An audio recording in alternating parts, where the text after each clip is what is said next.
Hey guys, welcome to another video. Today we have G3 Siege, but we are going to cleave as much as we can and we are going to try to avoid RNG as much as possible. However guys, that will not be the case for this first fight, in which if we don't land the defense breaks, things will be much more complicated than they should. And there we go, we landed defense breaks, but we failed every single pushback on that Taranys. RNG guys, RNG. So things are way harder than they should have been. Now we start working on that Molly, but we need Theomars not to proc. And luckily he did not, so we go strip and kill Theomars and he did not revive, which was very nice. And now we are 2 on 2 and things are way harder than expected, but yeah.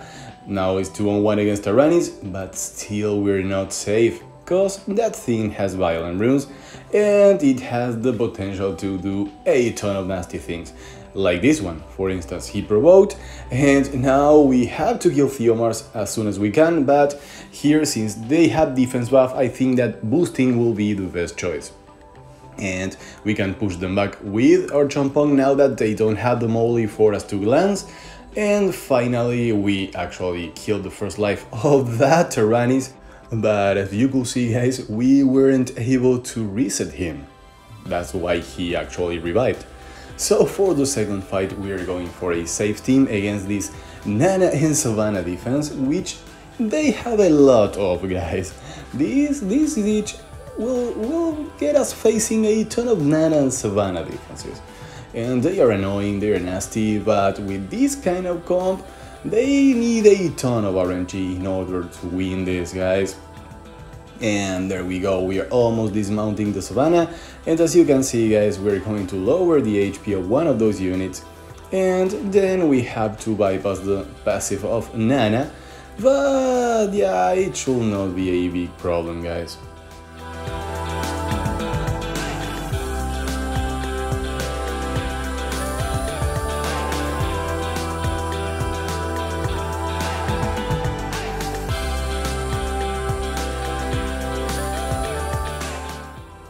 And for this one we have a Triana, and that's why we have a Triana counter.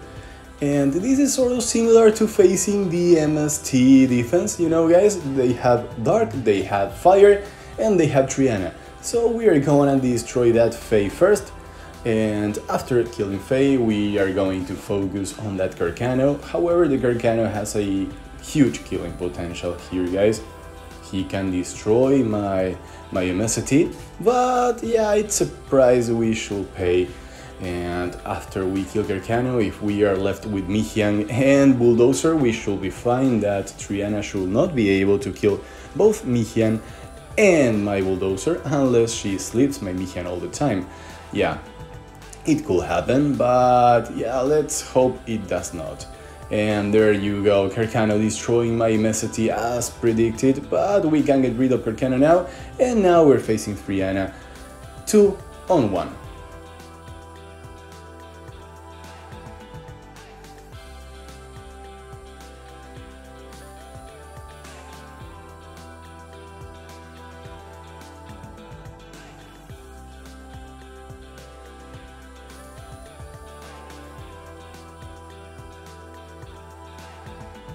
For this one guys, we're going to cleave, that's it. We are not gonna face a ton of RNG.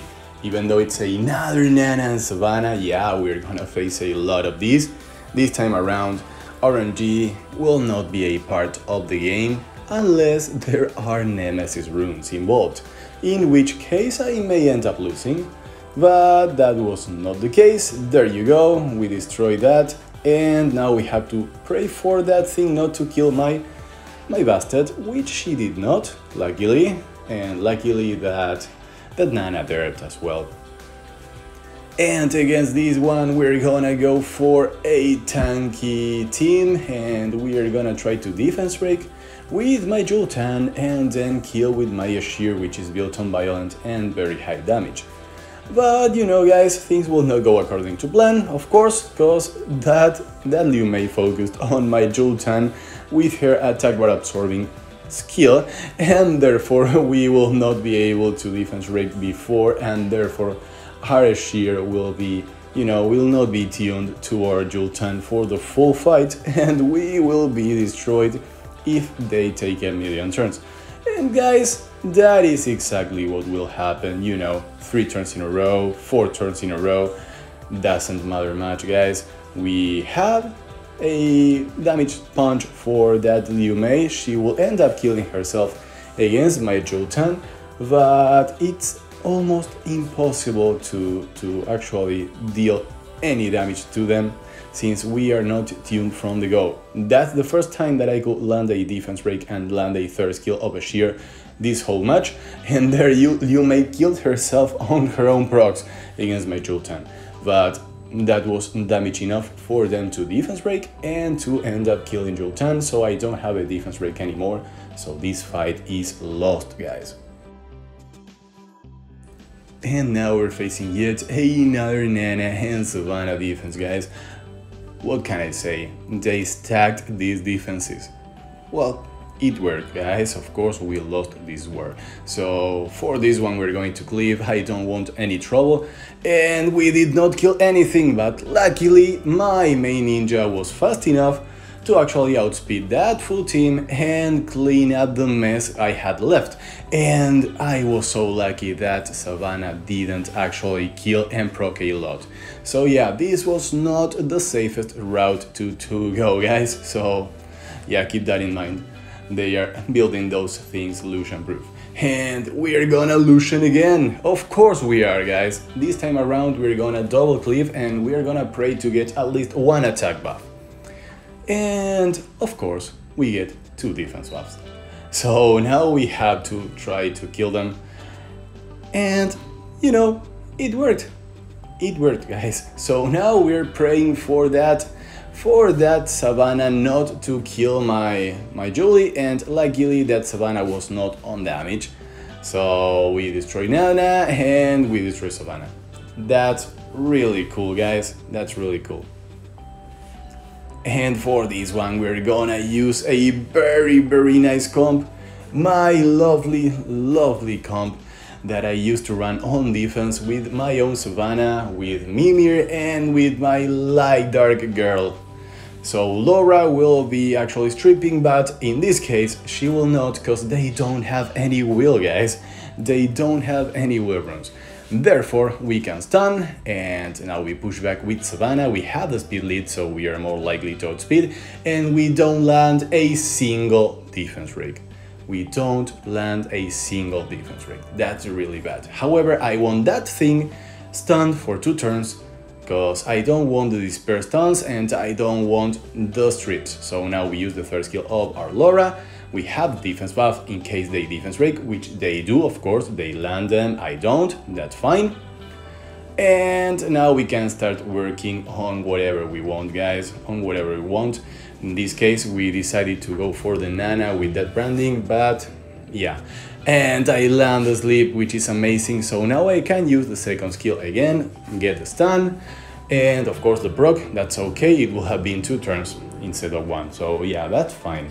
Now we're trying to kill that Iris, but yeah, we're trying to kill Nana at the same time. There you go. Now we can get rid of Iris if we are lucky enough. We have the defense buff right now, and we have a ton of HP on our Laura. So now we can kill Iris, which is the main threat of that team in my opinion. And there we go. We try to land defense rates, which we do this time around. Last time it was RNG. And we can dismount Savannah, that's fine. We can kill Nana, and we are good to go, guys. That was a very clean and nice win. I enjoyed that fight. And we're facing Nana and Savannah one more time. This time around they are with Kinki, and we're facing them with a Leo to reduce the damage from Savannah, and we're using Wusa in order to have shields for the defense rate from Nana and from Savannah as well. And we have a Thessarion in order to actually Oblivion the full team, even though Thessarion gets reduced damage thanks to my own Leo.